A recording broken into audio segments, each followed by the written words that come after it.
The day Beatrice Garrett turned 18, she spent it scrubbing floors in the boarding house where she worked, unaware that it was supposed to be special. Porterville, California, had become her home 3 months earlier when the stagecoach dropped her at the dusty Main Street with nothing but a worn carpetbag and the clothes on her back. The Sierra Nevada mountains loomed in the distance, their peaks still touched with snow even though it was late May of 1876. She had fled Missouri after her aunt passed, leaving her with no family and no prospects, except a cruel cousin who had made it clear what kind of work he expected from a young woman with no protection. The boarding house owner, Mrs. Penny, was stern but fair, and Beatrice had been grateful for honest work. She rose before dawn, heated water for the boarders, prepared breakfast, changed linens, and fell into bed each night too exhausted to dream. Her own birthday had never been mentioned in her aunt's house. Her mother had died bringing her into the world, and her father had perished in a mining accident when she was 2. Her aunt had taken her in out of obligation, not love, and celebrations had been deemed frivolous expenses. Beatrice had auburn hair that she kept pinned in a tight bun, and green eyes that held more hope than her circumstances warranted. She was small in stature, but strong from years of labor, her hands rough and reddened despite her youth. The other girls who worked in town, the ones in the saloon with their painted faces and bright dresses, sometimes looked at her with pity. But Beatrice held her head high. She had her dignity and her determination to make something better of her life, even if she did not know how yet. That morning, as she hauled water from the well behind the boarding house, a commotion on the main street caught her attention. A massive figure was dismounting from an equally impressive horse, and several townspeople had stopped to stare. The man stood well over 6 feet tall, with shoulders so broad they blocked the morning sun. His hair was dark and hung past his collar, tied back with a leather cord. Even from a distance, Beatrice could see the corded muscles in his forearms as he lifted supplies from his saddlebags with ease. "That is Quinn Vaughn," Mrs. Penny said, appearing beside Beatrice and making her jump. "Mountain man. Comes down 3, maybe 4 times a year for supplies. Lives up in the high country trapping and hunting. Keeps to himself mostly, but he is honest in his dealings. Not like some of the rough men we get through here." Beatrice watched as the mountain man entered the general store, his movements surprisingly graceful for someone so large. She had never seen anyone quite like him. Most of the men in town were ranchers or shopkeepers, weathered by sun and hard work but ordinary. This man looked like he had been carved from the mountains themselves. "Best get back to work," Mrs. Penny said, though her tone was not unkind. "Those breakfast dishes will not wash themselves." Beatrice nodded and returned to her chores, though her mind kept wandering to the stranger. Throughout the morning, as she worked, she found herself glancing out the window whenever possible, catching glimpses of him moving between the various shops. He walked with the confidence of a man who feared nothing, yet he seemed to take care to move around people rather than through them, mindful of his size. It was nearly noon when Mrs. Penny sent Beatrice to the general store with a list of supplies needed for the boarding house. Her heart beat faster as she pushed open the door, and she immediately spotted Quinn Vaughn examining a display of coffee tins. Up close, he was even more imposing. His buckskin shirt stretched across his chest, and she could see the play of muscles in his back as he reached for an item on a higher shelf. His jaw was strong and covered with several days' worth of dark stubble, and his eyes, when they briefly met hers, were a startling shade of blue. Beatrice quickly looked away, feeling her cheeks warm. She had no business staring at strange men, no matter how striking they might be. She moved to the counter where Mr. Henderson, the store owner, was tallying accounts in his ledger. "Miss Garrett," Mr. Henderson greeted her. "What can I do for you today?" She handed him the list, and as he gathered the items, she could not help but be aware of Quinn Vaughn's presence in the store. He moved with quiet efficiency, selecting items and stacking them on the counter. His hands were large and scarred, the hands of a man who worked with them daily. "You are short on sugar, Henderson," Quinn said, his voice a deep rumble that seemed to resonate in Beatrice's chest.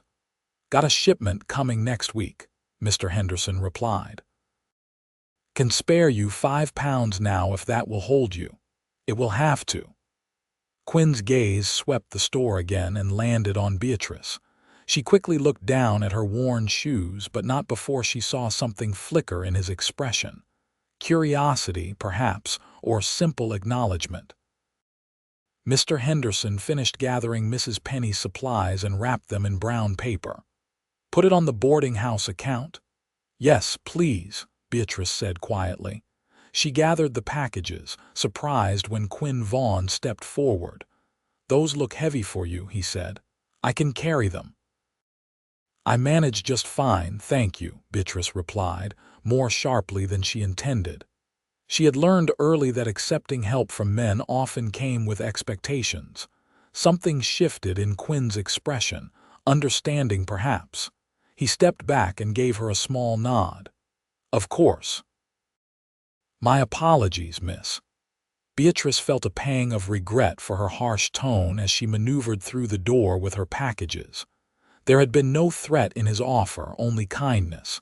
But she had no experience with kindness from men, and it left her uncertain. The afternoon passed in its usual rhythm of work. Beatrice prepared dinner for the boarders, served the meal, and cleaned up afterward.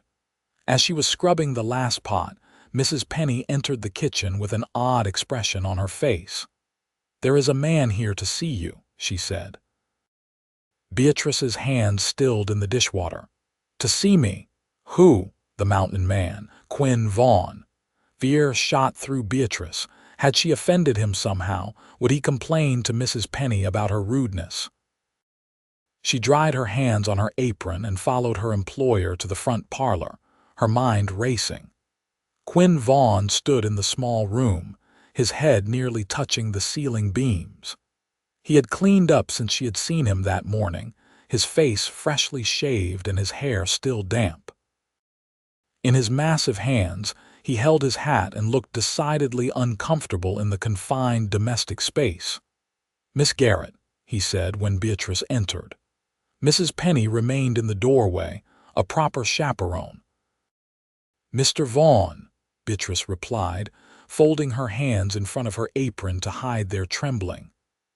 "I wanted to apologize if I made you uncomfortable earlier," he said. "That was not my intention. I have sisters, and my mother raised me to offer help when I can. But I should have considered that you do not know me and might not welcome the attention." Beatrice stared at him, completely taken aback. In her experience, men did not apologize. They certainly did not take responsibility for making women uncomfortable. I was not offended, sir. I am simply not accustomed to assistance." "I gathered that." A small smile touched his lips, transforming his rugged face. "I also wanted to give you this." He reached into his coat pocket and withdrew a small package wrapped in cloth. "Henderson mentioned it was your birthday today. He overheard you giving your information to Mrs. Penny when you first arrived in town, said you would be 18 in May. Since you are new to Porterville, I thought someone should mark the occasion." Beatrice felt the room tilt slightly. "My birthday, May 23rd, Quinn confirmed. "That is today, is it not?" She had not even realized. The date had never mattered before, just another day in a long string of days. Yes, but how did you?" "Henderson talks too much," Quinn said, though his tone held no malice. "I hope this is appropriate. It is not much." With shaking hands, Beatrice took the package. It was light and fit in her palm. She carefully unwrapped the cloth to reveal a small wooden carving of a bird in flight. The detail was exquisite, every feather precisely rendered, the wood smooth and warm from his pocket. "You made this," she whispered. "I do a lot of carving in the winter when I am snowed in," he said, sounding almost embarrassed. "It is a dove, I thought. Well, you seemed like you could use something beautiful, something just for you." Tears pricked Beatrice's eyes. No one had ever given her anything before. Not a single gift in 18 years of life. The dove nestled in her palm felt impossibly precious, and the fact that this rough mountain man had carved it with his own scarred hands made it even more so. "Thank you," she managed, her voice thick with emotion. "This is the kindest thing anyone has ever done for me." Quinn looked pleased but also concerned by her tears. "I am glad you like it. Happy birthday, Miss Garrett." He placed his hat back on his head and nodded to Mrs. Penny before leaving. Beatrice stood in the parlor, clutching the wooden dove and trying to understand what had just happened. "Well," Mrs. Penny said, breaking the silence, "that was unexpected. Quinn Vaughn has been coming to town for 5 years, and I have never seen him take an interest in anyone before." "He was just being kind," Beatrice said, but even to her own ears the words sounded uncertain. "Kind, yes, but also interested. I know that look." Mrs. Penny smiled, a rare expression on her usually stern face. "He is a good man, that one, if you are wondering. Lost his parents and raised his 3 younger sisters on his own up in those mountains. They are all married now and moved on, but he stayed. It is a hard life, but he seems to prefer it." That night, lying in her small room under the eaves, Beatrice held the dove and watched moonlight paint patterns on the wall. For the first time in her life, she had celebrated her birthday. Someone had cared enough to mark the day she was born, to give her something beautiful for no reason other than kindness. She fell asleep with the dove clutched to her chest and dreamed of mountains and blue eyes. The next morning, Beatrice learned that Quinn Vaughn had left town before dawn, his horse laden with supplies for the journey back to his mountain home. She told herself she was not disappointed, that one kind gesture from a stranger should not affect her this way. But throughout the day, she found herself touching the dove she had tucked into her apron pocket, and her thoughts kept drifting to the man who had given it to her. Summer settled over Porterville with its characteristic heat. Beatrice's days fell into their familiar pattern, though now she had something to look forward to. Each night, she would take out the wooden dove and study it, marveling at the skill required to create something so delicate from a simple piece of wood. She wondered what Quinn was doing in his mountain home, whether he thought of her at all, or if she had been just another person in town, easily forgotten. August brought a festival to Porterville, celebrating the founding of the town. Mrs. Penny gave Beatrice the afternoon off, a rare treat, and encouraged her to enjoy the festivities. Beatrice put on her best dress, a simple blue cotton that had belonged to her aunt, and joined the crowds on Main Street. There was music and dancing, food vendors selling sweet treats, and children running everywhere with sticky hands and wide smiles. Beatrice bought herself a lemon ice and stood under the awning of the Mercantile, watching couples dance in the street. She had never learned to dance, had never had the opportunity, but it looked joyful. Miss Garrett. She turned so quickly she nearly dropped her lemon ice. Quinn Vaughn stood beside her, looking as solid and imposing as she remembered. He wore clean clothes and his hair was freshly trimmed, though still long enough to brush his collar. The sight of him made her heart race in a way she did not quite understand. "Mr. Vaughn," she said, willing her voice to remain steady. "I did not know you were in town. Came down for supplies and heard about the festival, thought I would see what the fuss was about." His blue eyes held warmth. "I hoped I might see you here." "You did?" I have thought about you, he admitted, his directness surprising her. Wondered how you were settling into Porterville. Whether you were happy. Beatrice did not know how to answer that. Happy seemed like too grand a word for her simple existence. I am well. The work is steady and Mrs. Penny treats me fairly. That is more than many have. It is not much of a life for a young woman, though, Quinn observed. All work and no joy. Joy is a luxury I cannot afford, Beatrice said, then felt embarrassed by the bitterness in her tone.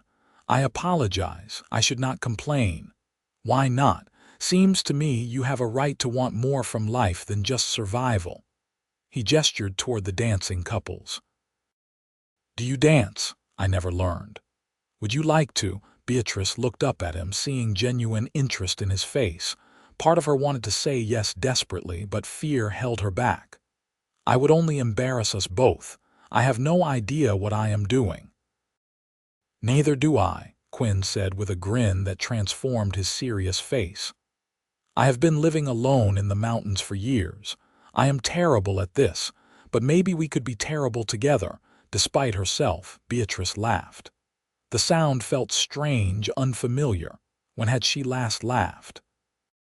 Quinn held out his hand, and after a moment's hesitation, she took it. His hand engulfed hers, warm and calloused, but his grip was gentle. He led her to the edge of the dancing area, and they attempted something resembling a waltz. Quinn was right about being terrible at it. He stepped on her feet twice and nearly collided with another couple. But he was trying so hard, his face set in concentration, that Beatrice found herself laughing again. And then Quinn started laughing too, a deep rumbling sound that made several people turn and smile. We are a disaster, Beatrice said, breathless from laughter. The worst, Quinn agreed. But are you having fun? She realized with surprise that she was. More fun than she could remember having in years, maybe ever. Yes. Then that is all that matters. They danced 3 more songs, getting marginally better with each one. Other couples gave them space, and Beatrice caught a few knowing looks from townspeople. She should have cared about gossip, about her reputation, but with Quinn's hand steady at her waist and his blue eyes focused on her with such obvious pleasure, she found she did not care at all. When the music finally stopped for a break, Quinn bought her another lemon ice and they sat on a bench under the large oak tree in the town square. Children played nearby, and the evening air had finally cooled to something tolerable. Tell me about your mountain, Beatrice said. What is it like up there? Quinn leaned back, his expression turning thoughtful. It is quiet, peaceful. You can see for miles from my cabin all the way down the valley. In winter, the snow gets so deep you cannot go anywhere for weeks at a time. In summer, there are meadows full of wildflowers. The air is clean and cold, even in August. There is a stream nearby with water so clear you can see every stone on the bottom. It sounds beautiful, Beatrice said wistfully. It is, but it is also lonely. He looked at her. I never minded the solitude before. I had my work, my sisters to visit occasionally. It seemed like enough. But lately I have been thinking it might be nice to have someone to share it with. Beatrice's heart hammered in her chest. Was he saying what she thought he was saying? Mr. Vaughn, Quinn. Please call me Quinn. Quinn, she amended, liking the way his name felt in her mouth. We barely know each other. I know. That is why I am not asking you anything right now, but I would like to know you better if you are willing. I will be in town for a few days. Could I call on you, properly with Mrs. Penny as chaperone? Beatrice knew she should be cautious. This man was essentially a stranger, and she had no experience with courtship or men's intentions. But everything in her that had been closed off and protected for so long wanted to say yes. Wanted to reach for this chance at something more than mere survival. I would like that, she said quietly. Quinn's smile was worth all her nervousness. Tomorrow afternoon, I could take you for a walk, show you some of the trails outside town. I finish my work at 2 o'clock. I will be waiting. True to his word, Quinn appeared at the boarding house the next afternoon at precisely 2 o'clock. Mrs. Penny inspected him with the critical eye of a woman who had seen too many men disappoint too many young women.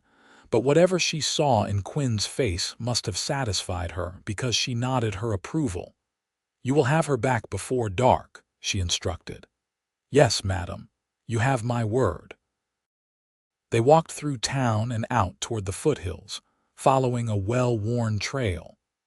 Quinn kept his pace slow to match Beatrice's shorter stride, and he pointed out various landmarks and told her stories about the area. He had grown up in these mountains, knew every trail and stream, every hunting ground and hidden valley. "My father was a trapper," he explained as they climbed a gentle slope. "Brought our family out from Pennsylvania when I was just a boy. My mother thought she would hate it, but she fell in love with the mountains, said they made her feel closer to God." "What happened to them?" Beatrice asked gently. "Fever took them both when I was 19. I had 3 sisters to care for, the youngest only 10 years old. We made it work, though. I trapped and hunted, and we survived. Each girl got married when they were old enough, found good men. Now it is just me up there." "Do you ever get lonely?" Quinn was quiet for a moment. "Yes, especially in winter when the snow is deep and I cannot get to town. I talk to myself sometimes just to hear a voice. I know that sounds foolish. It does not sound foolish at all. It sounds human." He glanced at her with appreciation. "You understand things, do not you, more than most people?" Beatrice shrugged. "I understand what it is like to be alone. I have been alone most of my life, even when I was living with my aunt. Being surrounded by people does not mean you are not lonely." They reached a clearing that overlooked the valley, and Quinn spread his coat on the ground for Beatrice to sit. The view was spectacular. The town of Porterville spread out below them like a child's toy village, with the golden hills rolling away toward the horizon. "Thank you for the dove," Beatrice said. "I carry it with me every day. I am glad. I wanted to give you something for your birthday.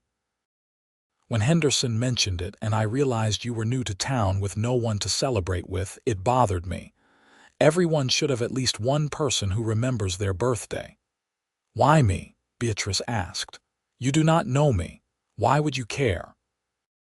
Quinn turned to face her fully, and the intensity in his blue eyes made her breath catch. "When I saw you in the general store that day, something happened. I cannot explain it properly. You looked so strong and so fragile at the same time, like you had survived terrible things but refused to let them break you. I wanted to know you. I wanted to make you smile. I have not been able to stop thinking about you since."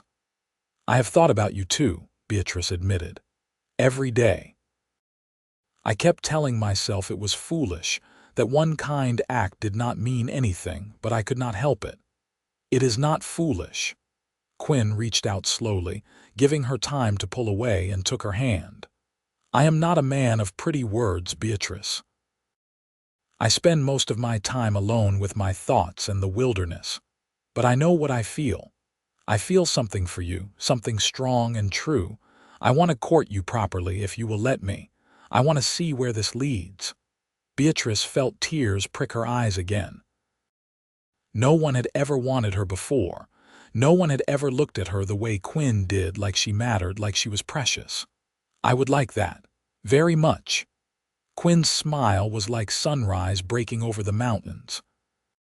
He raised her hand to his lips and kissed her knuckles gently, a gesture so tender from such a powerful man that it made her heart ache. They spent the rest of the afternoon talking, sharing stories of their lives. Beatrice told him about her lonely childhood, her aunt's cold household, her desperate flight to California. Quinn spoke of raising his sisters, of learning to survive in the wilderness, of the simple satisfactions of a hard day's work. They discovered they both loved watching sunrises, both preferred silence to empty chatter. Both had dreams of something more than what life had given them so far. As the sun began to sink toward the horizon, painting the sky in shades of orange and pink, Quinn walked Beatrice back to town. At the boarding house steps, he took both her hands in his. "I will come back next month," he said. "I hate to leave, but I need to check my trap lines and prepare for winter, but I will think of you every day until I return."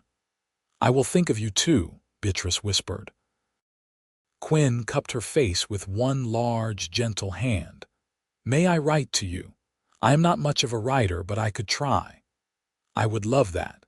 He left the next morning, and Beatrice watched from her window as he loaded his horse and rode out of town toward the mountains. She pressed her hand against the glass.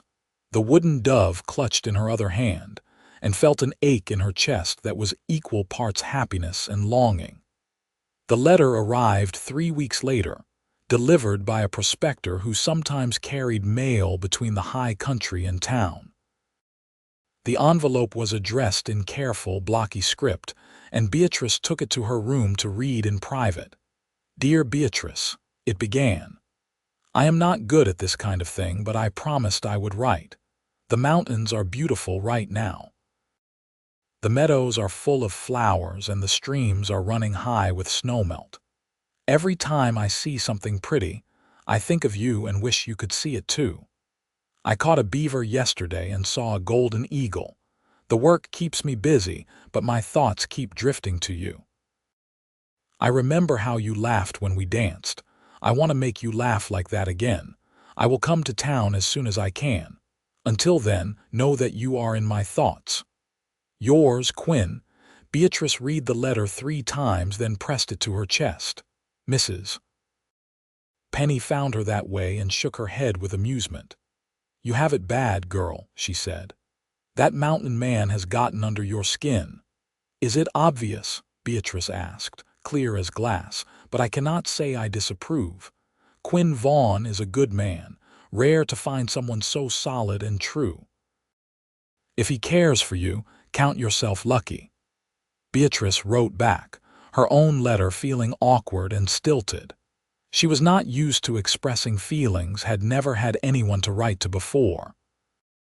But she tried to tell Quinn about her days, about the small joys she found in watching the sunset from her window, about the wildflowers she had picked on her afternoon off.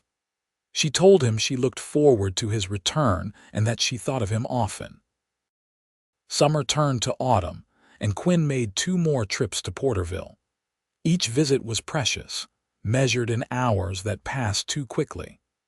They walked and talked, shared meals at the boarding house with Mrs. Penny watching over them like a hawk, and gradually grew to know each other's hearts. Quinn told her about his fears that he was too rough, too uncivilized for her. Beatrice confessed her worry that she had nothing to offer, that she was just a poor orphan with no prospects. They reassured each other and grew closer with each visit. On his October visit, Quinn brought Beatrice a thick wool shawl he had purchased from a weaver in Sacramento. "Winter is coming," he explained. "I want you to be warm." She wrapped it around her shoulders, breathing in the faint scent of wood smoke that clung to everything he owned. "Thank you. But Quinn, you do not need to keep bringing me gifts. I like bringing you gifts. I like seeing your face light up." He paused, then said quietly, "I wish I could give you more than small things. I wish I could give you a real home, a life worth living." "Your friendship is worth more than anything," Beatrice said. "Before I met you, I did not know what it felt like to be seen, to matter to someone. You have given me that." Quinn pulled her close, wrapping his arms around her in a careful embrace. She fit against his chest like she was made to be there, and for a moment the world felt absolutely right. Winter came hard and fast that year. By November, snow had closed the mountain passes, and Quinn sent word through a freighter that he would not be able to come to town until spring. Beatrice had expected this, but the reality of months without seeing him settled over her like a weight. She threw herself into her work, trying not to count the days. Mrs. Penny noticed her melancholy and tried to cheer her with extra treats, but Beatrice could not shake the feeling that something vital was missing from her life. On December 15th, a blizzard hit Porterville. Snow fell so thick you could not see across the street, and the temperature plummeted. Everyone huddled indoors, keeping fires burning and hoping their supplies would last. The storm raged for 3 days. When it finally cleared, Beatrice was shocked to see Quinn Vaughn staggering up the boarding house steps, covered in snow and ice, his face red with cold. She ran to him, not caring about propriety. "What are you doing here? You could have died in that storm." Quinn's teeth were chattering so hard he could barely speak. "Could not miss it." "Miss what?" "Quinn, you need to get warm. Mrs. Penny, help me." They got him inside and wrapped him in blankets, forced hot tea into him until the shaking subsided. Only then did he reach into his coat with trembling fingers and pull out a small package. "Your birthday," he said. "Could not let another birthday pass without celebrating. Could not let you be alone." Beatrice stared at him in disbelief. "You risked your life to come down the mountain for my birthday." "It is not until May," Mrs. Penny said, confused. "No," Quinn corrected through chattering teeth. "Beatrice was born on December 18th. Henderson had it wrong in his ledger. He wrote down the date she arrived in town, not her birth date. I realized it when I looked at the records more carefully. I tried to get here sooner, but the storm." Beatrice's vision blurred with tears. "You remembered my real birthday." "But I only mentioned it once, months ago." "I remember everything you tell me." Quinn's blue eyes held hers. "I could not stand the thought of you spending another birthday alone and forgotten, so I came." "You could have died," she whispered. "Some things are worth the risk." The package held a pair of rabbit fur gloves, beautifully stitched, and another carving. This time it was 2 doves, their wings touching in flight. "I made one for your first birthday that someone celebrated," Quinn explained. "This is for your second. I plan to make you something every year for as long as you will let me." Beatrice could not hold back her tears any longer. She knelt beside his chair and took his cold hands in hers. "I love you," she said, the words tumbling out without thought. "I know it is too soon and maybe I am foolish, but I love you, Quinn Vaughn." Quinn's face transformed with joy. "Not foolish, not even a little bit, because I love you too, Beatrice. I think I have loved you since the moment I saw you in Henderson's store, trying so hard to be strong." Mrs. Penny cleared her throat loudly. "That is all very romantic, but the man needs to thaw out completely and rest. Quinn, you will stay in the boarding house tonight in the room farthest from Beatrice's. Tomorrow, when you are recovered, we can talk about this properly." Quinn smiled but did not take his eyes off Beatrice. "Yes, madam." He stayed in Porterville for a week, until the trails were passable again. During that time, he and Beatrice talked about their future.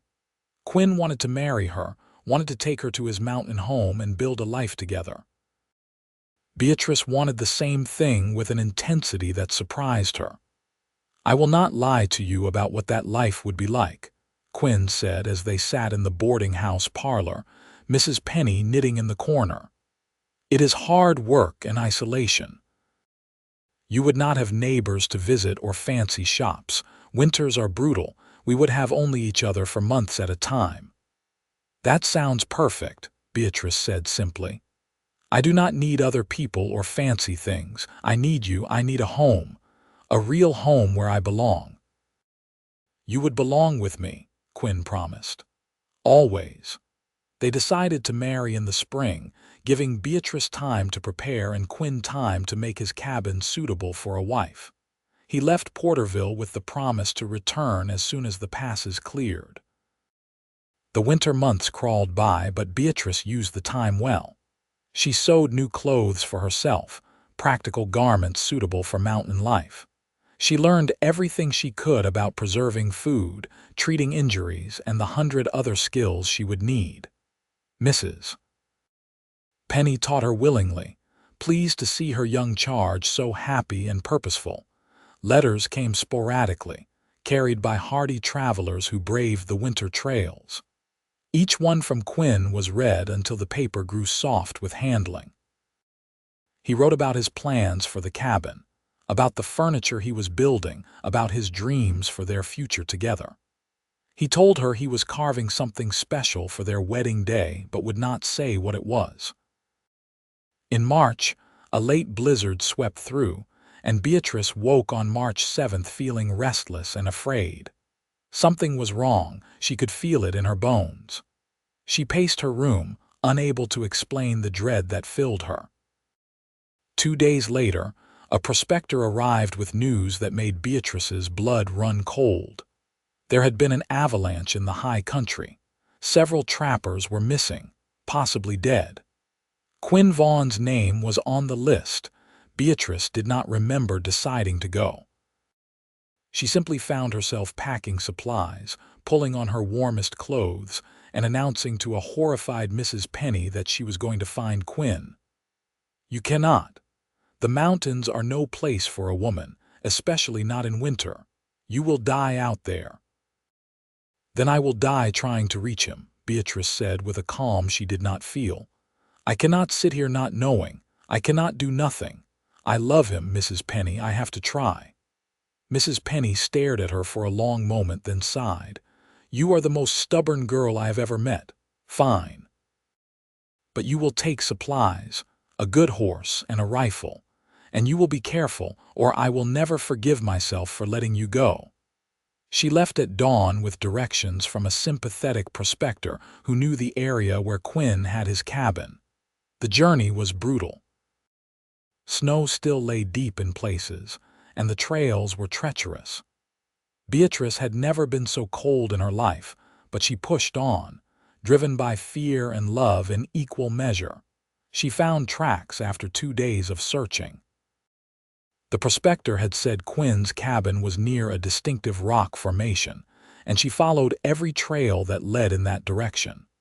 Her horse struggled through snowdrifts, and Beatrice's hands were numb even inside her gloves, but she refused to turn back. On the 3rd day, she finally saw it.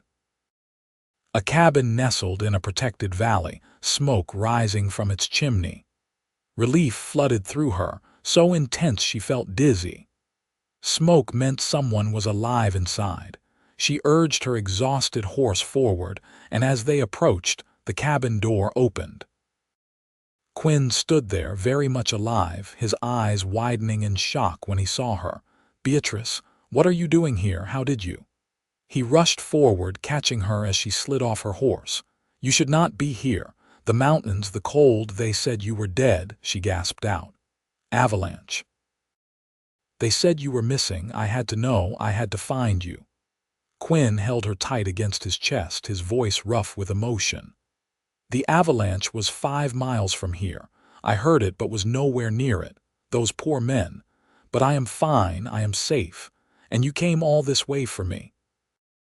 "Of course I did. I love you." He kissed her then, standing in the snow with his cabin behind them and the mountains rising all around.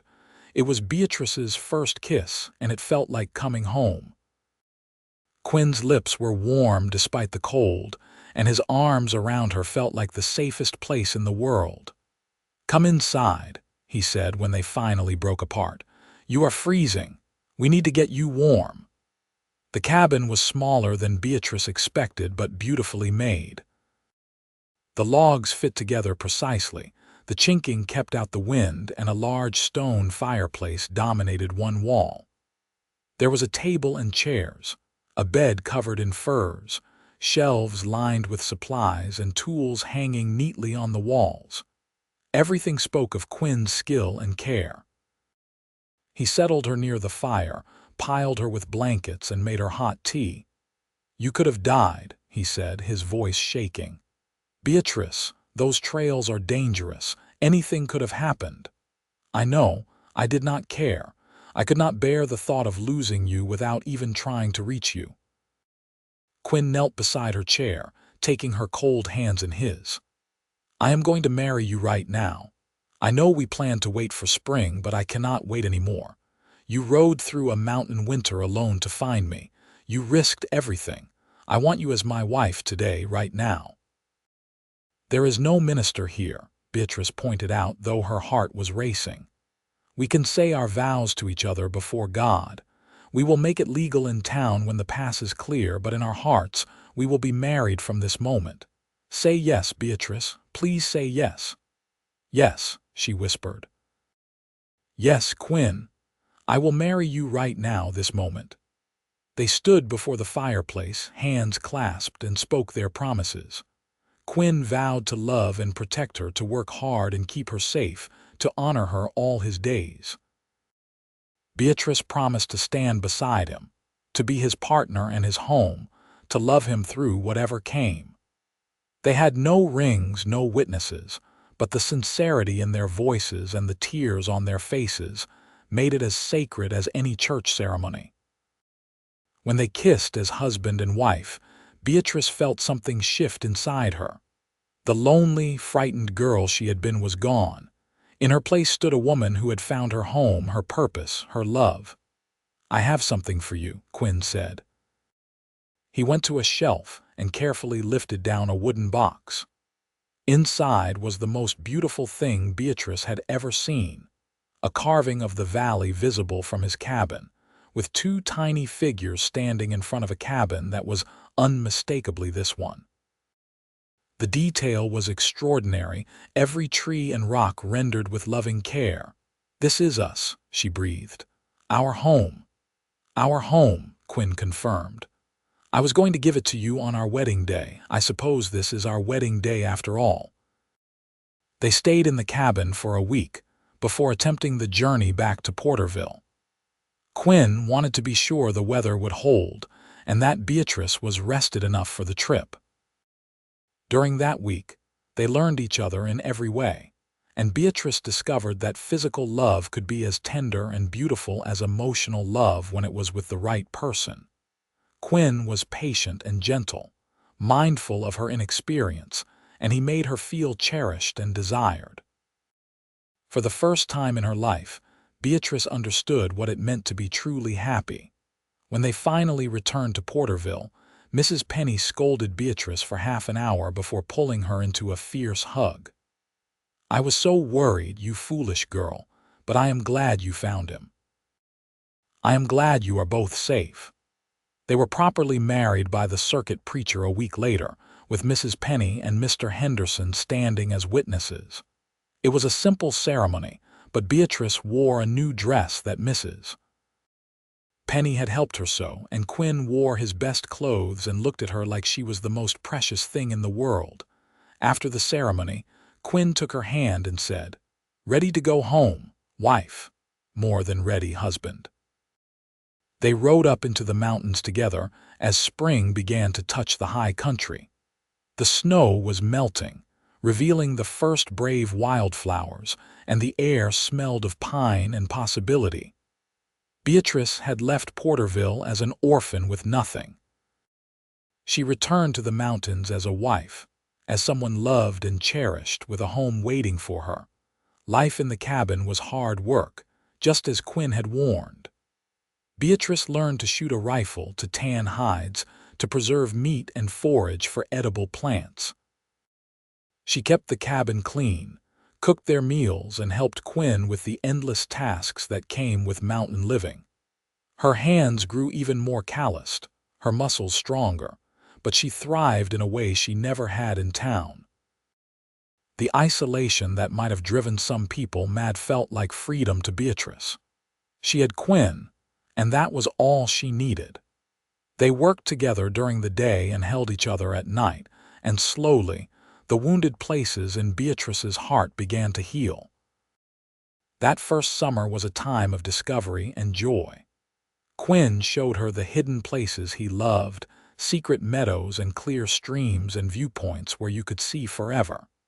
They swam in cold mountain lakes and made love under the stars. Quinn taught her to ride like a mountain woman, sure and steady on the treacherous trails. As Beatrice's birthday approached in December, Quinn became secretive and excited. He kept disappearing for hours and would not tell her where he was going. Beatrice pretended not to notice, touched by his determination to make the day special. On December 18th, Beatrice woke to find the cabin transformed. Quinn had hung pine boughs from the beams, filling the air with their fresh scent. The table was laid with their best dishes, and something wonderful was cooking in the pot over the fire. "Happy birthday, my love," Quinn said, pulling her into his arms.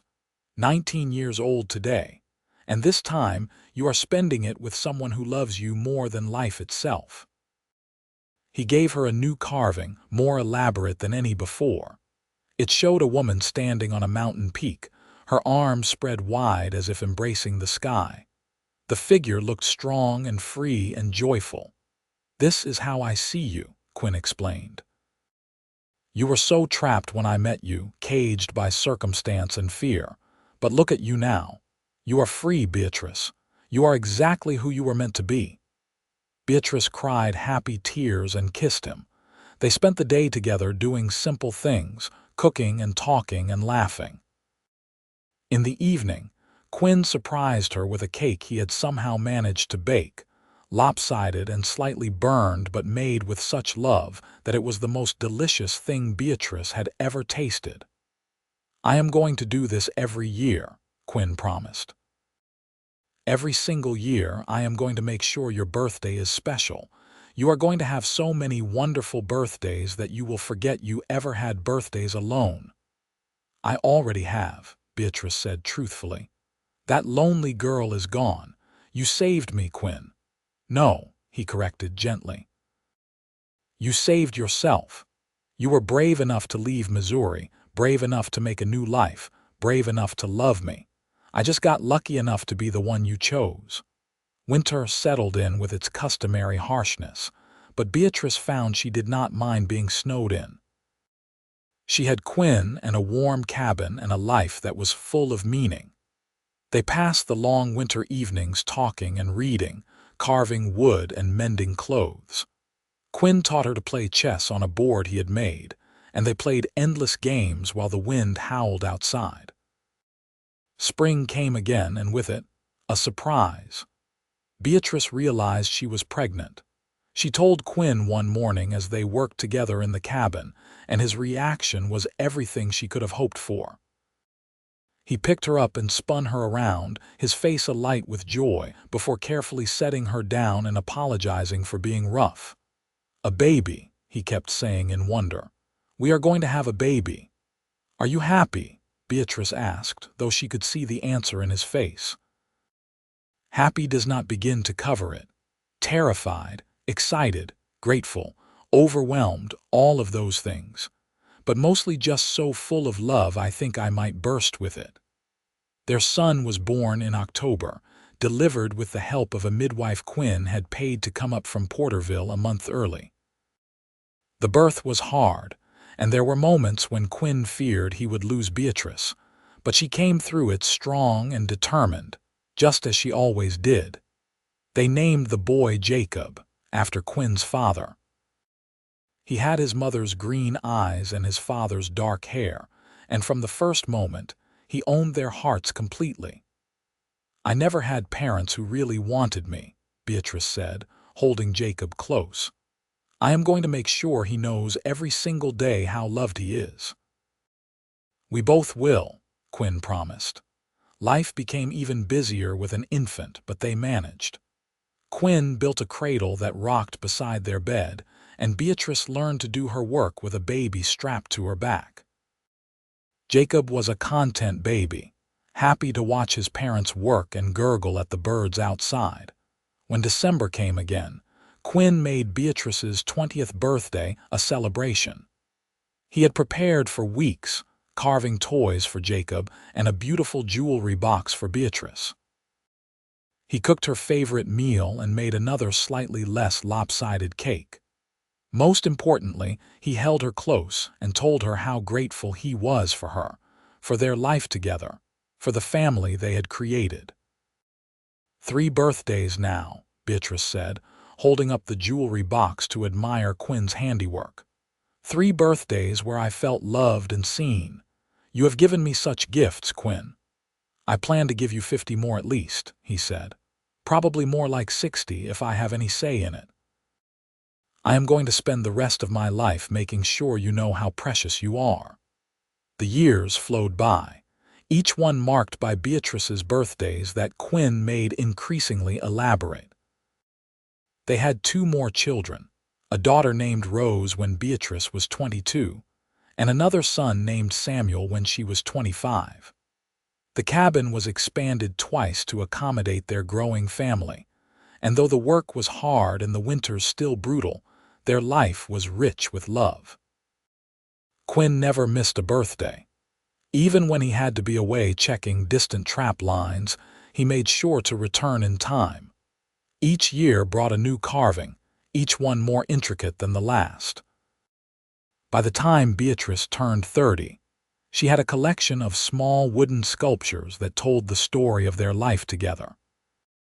There was the cabin in the valley, the 2 doves in flight, the woman on the mountain, a family of 5 standing together, a mother holding a baby, children playing in a meadow. Each one was a work of art, lovingly rendered, and each one meant more to Beatrice than any expensive gift could have.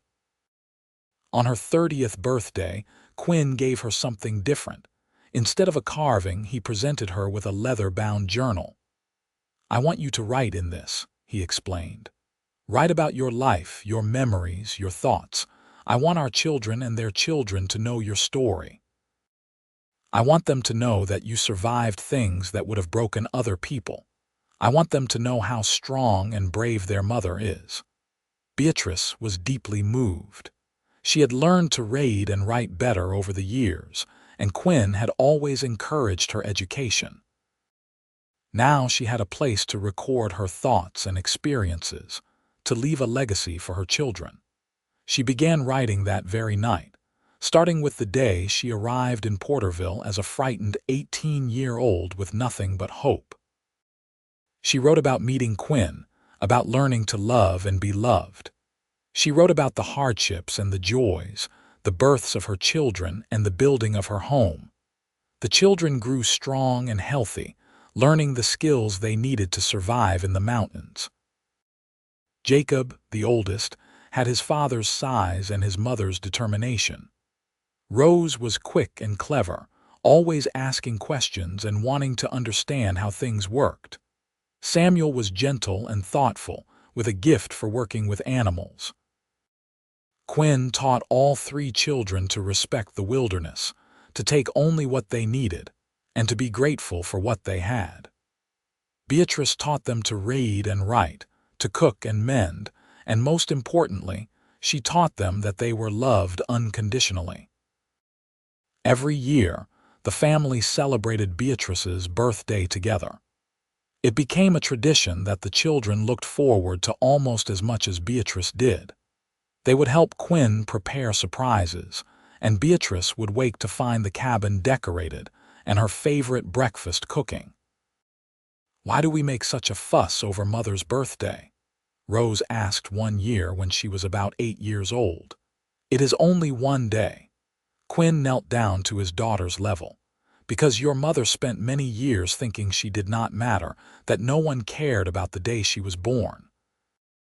I want to make sure she never feels that way again. And I want you children to understand how important it is to show the people you love that they matter. A birthday is not just one day. It is a reminder that the world is better because that person is in it. Rose nodded solemnly, absorbing the lesson. From that day forward, she was always the most enthusiastic about birthday preparations. When Beatrice turned 35, the family made the trip down to Porterville so she could visit Mrs. Penny, who was growing old and frail. The reunion was emotional, with Mrs. Penny crying over how much Beatrice had changed and thrived. "You were such a scared little thing when you came to me," Mrs. Penny said, holding Beatrice's hands. "Look at you now. A mother, a wife, strong and confident. I am so proud of you, girl." "You helped me," Beatrice said. You gave me a chance when I had nothing. You let Quinn court me. You have always been in my corner. And I always will be for whatever time I have left. Mrs. Penny passed away that winter, and Beatrice grieved deeply for the woman who had been the closest thing to a mother she had ever known. But she also felt grateful that she had been able to see Mrs. Penny one last time, to introduce her to the children, to show her what her kindness had helped create. The years continued their steady march forward. Jacob grew tall and strong like his father and eventually married a rancher's daughter from a neighboring valley. Rose proved to have a gift for healing and became the person people sought out when they were sick or injured. Samuel, true to his gentle nature, became a skilled horse trainer. Through it all, Quinn kept his promise. Every single year, Beatrice's birthday was a celebration. Even in years when money was tight or the weather was terrible or life was difficult, Quinn found a way to make her feel special. Sometimes it was just a simple carving and a cake. Other years, it was elaborate surprises that took weeks of planning. On Beatrice's 40th birthday, Quinn outdid himself. He had spent a year carving an entire miniature village, complete with tiny people and animals and buildings. It was a replica of Porterville as it had been when Beatrice first arrived, and in the middle of the tiny town stood two figures, a young woman with auburn hair and a mountain man leading a horse. "This is where our story began," Quinn said as Beatrice examined the intricate work with tears in her eyes. "I wanted to capture that moment, the moment when my whole life changed because a brave girl walked into Henderson's store." "I was not brave," Beatrice protested. "I was terrified." "Brave and terrified are not opposites," Quinn said. "Bravery is being terrified and doing what needs to be done anyway. You have always been the bravest person I know." Their children and grandchildren, for Jacob and his wife had blessed them with 2 grandchildren by then, all gathered around to admire Quinn's handiwork. It became a centerpiece in their home, a physical reminder of where they had started and how far they had come. As Beatrice entered her 50s, her body showed the wear of years of hard mountain living. Her hands were gnarled with arthritis in the winter, and her back ached from decades of physical labor. But she was happy in a deep, abiding way that no amount of physical discomfort could diminish. Quinn, too, showed his age. His hair had gone silver and his movements were not as quick as they once were. But he was still strong, still capable, and still absolutely devoted to Beatrice. If anything, his love had only deepened with time. On Beatrice's 55th birthday, they sat together on the porch Quinn had built onto the cabin years earlier. Watching the sun set over the valley they had called home for so long.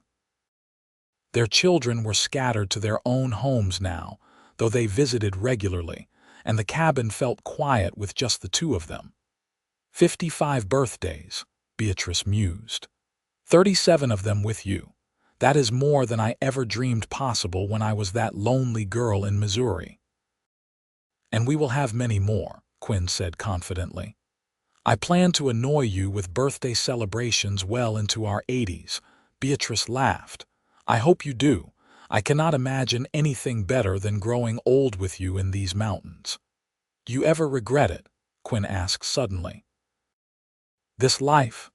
I took you from civilization, from other people, from comfort and ease. Sometimes I wonder if I was selfish. Beatrice turned to face him, taking his weathered face in her hands. Listen to me, Quinn Vaughn. You did not take me from anything. You gave me everything. You gave me a home, a family, a purpose. You gave me love and respect and safety. You showed me what it means to matter to someone. I have never regretted a single day of our life together, not one. Quinn's eyes were bright with unshed tears.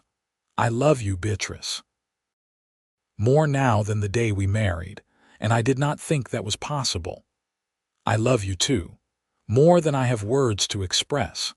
They kissed as the sun disappeared behind the mountains, Two people who had found each other against all odds and built something beautiful from nothing. The birthdays continued. Beatrice's 60th was celebrated with all their children and grandchildren present, a boisterous gathering that filled the cabin with noise and laughter. Quinn's carving that year was of a grandmother surrounded by children, and Beatrice cried when she saw how perfectly he had captured the joy on the carved figure's face. When Beatrice turned 65, Quinn was slower than usual. He had been fighting a persistent cough all winter, and though he insisted he was fine, Beatrice worried.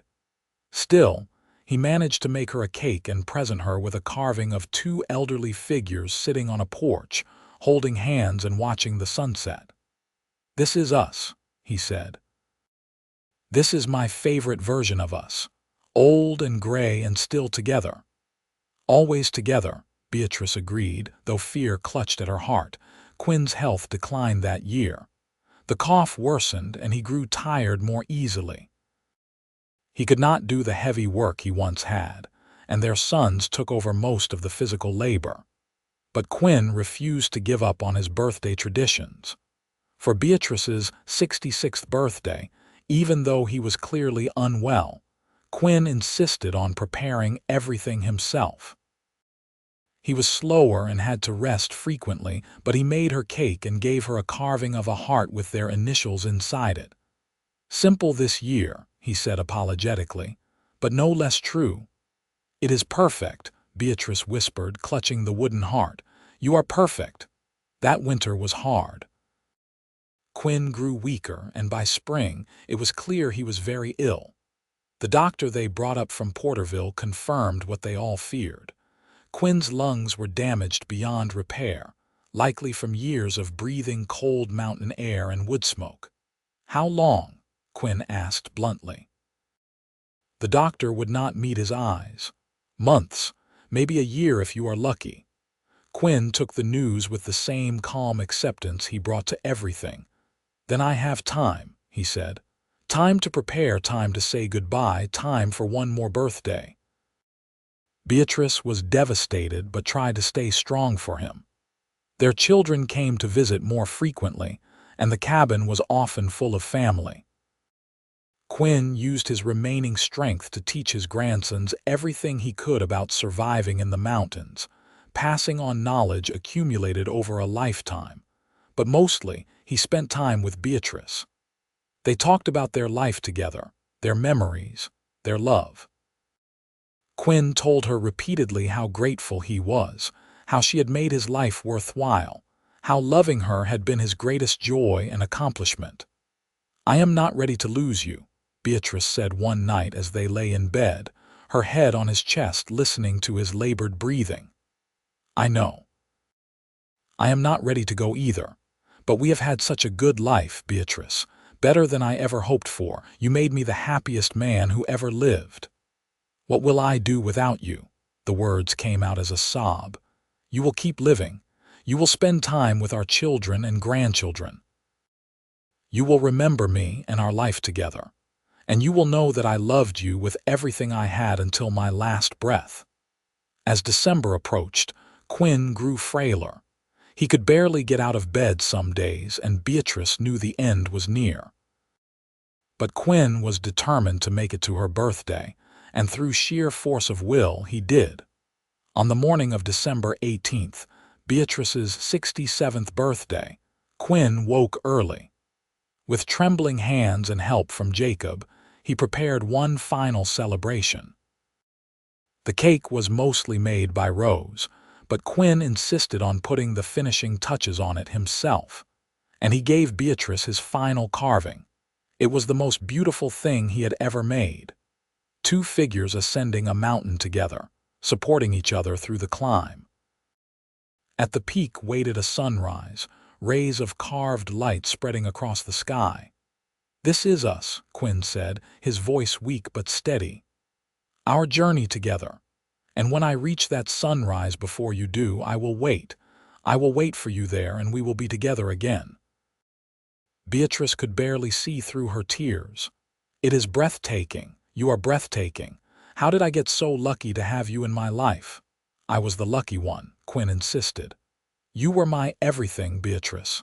My home, my heart, my reason for being. Thank you for letting me love you. Thank you for 39 years of birthdays together." They spent the day surrounded by family. Quinn was too weak to do much, but he sat in his chair by the fire and watched his children and grandchildren with contentment. As evening fell, he asked everyone to give him a moment alone with Beatrice. When the room was empty except for the two of them, Quinn took Beatrice's hand. "I do not think I will make it to your next birthday," he said gently. "So I need to tell you this now. Keep celebrating. Every December 18th, I want you to mark the day, to remember that you matter, that your life has been extraordinary and meaningful. Promise me you will keep celebrating." "I promise," Beatrice choked out, "but it will not be the same without you." "No, but it will still be important." "You are important, Beatrice. Never forget that." Quinn passed away 3 days later with Beatrice holding his hand and their children gathered around.